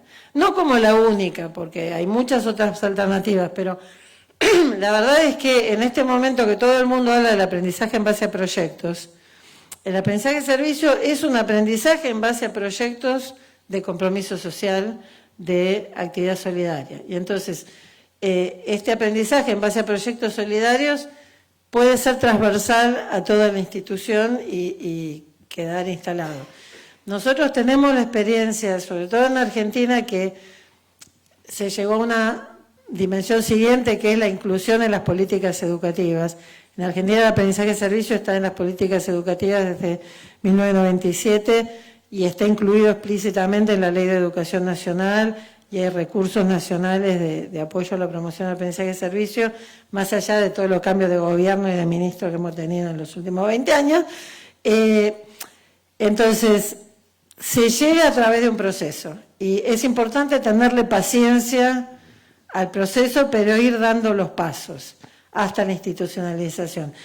Yo veo escuelas que ahora tienen 20 años o 25 años de proyecto de aprendizaje de servicio y en donde los docentes que empezaron ya se jubilaron, los directivos cambiaron, e incluso en algunas los que están al frente de los proyectos de aprendizaje de servicio son exalumnos de la escuela que hicieron aprendizaje de servicio cuando eran alumnos de la escuela o siendo alumnos de la universidad y ahora son docentes.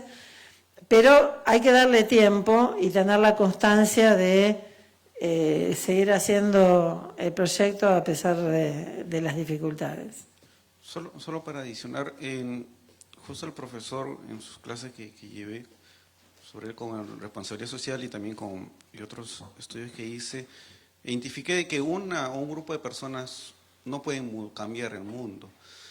En eso pregunto si ustedes tienen una red donde, aunque sea nosotros, que hemos dado el tiempo, en mi caso, por ejemplo, estoy de vacaciones, me he dado el tiempo de estar aquí, y muchos también que vienen, para que todos nosotros nos juntemos y podamos compartir, aunque sean nuestras iniciativas o nuestras dudas, para poder esto se maximice un poco más rápido. No sé si ustedes tienen una red o dónde. Sí, a ver. Estamos en el proceso de crear la red peruana, pero mientras tanto, digamos, tenemos la ayuda de las redes sociales y de los medios. Entonces, como les decía, hay un primer canal de comunicación que es nuestro boletín que llega a toda América Latina y otras partes del mundo, donde por haber participado aquí van a seguir recibiendo novedades bibliográficas, actividades y demás. Para todos los que están en Facebook, los invito a entrar en la página de CLAIS y si les interesa hay un grupo al que tienen que pedir la incorporación que es la red de educadores solidarios, que pidiendo participar ahí hay docentes de todos los niveles y de distintos países latinoamericanos, desde Argentina hasta México, y que es también un espacio en donde se comparten experiencias, se confrontan dudas y donde se puede buscar ayuda. Y está el sitio de Facebook de CLAIS en donde las dudas que tengan o las necesidades que tengan también nos las pueden hacer llegar y si nosotros vemos que se pueden vehiculizar con algunos de los que ya están haciendo cosas en Perú, lo haremos con mucho gusto. Bueno, creo que ya estamos. Muchas gracias.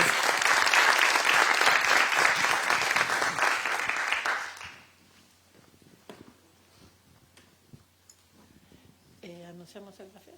Perfecto. No hay problema. Gracias. Muchísimas gracias. Gracias por lo que nos han compartido, la profesora María Nieves Tapia.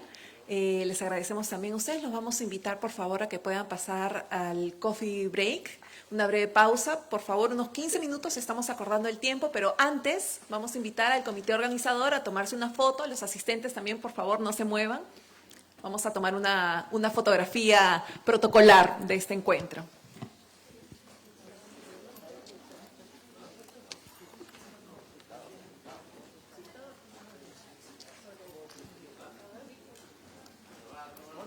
Sí, acá adelante. Acá. Sí. The map that leads to you, the map that leads to you. Ain't nothing I can do. The map that leads to you. Map that leads to you. Así es, con el público. Map that leads to you. Pueden salir al café tranquilo. La foto la vamos a sacar aquí delante.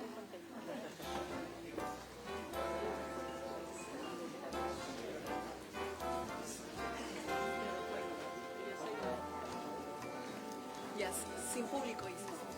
Ya no podemos.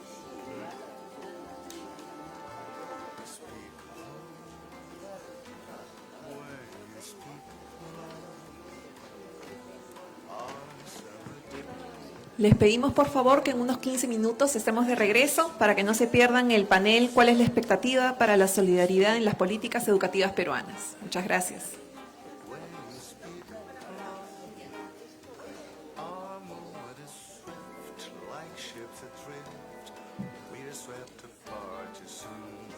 A ver, el comité organizador.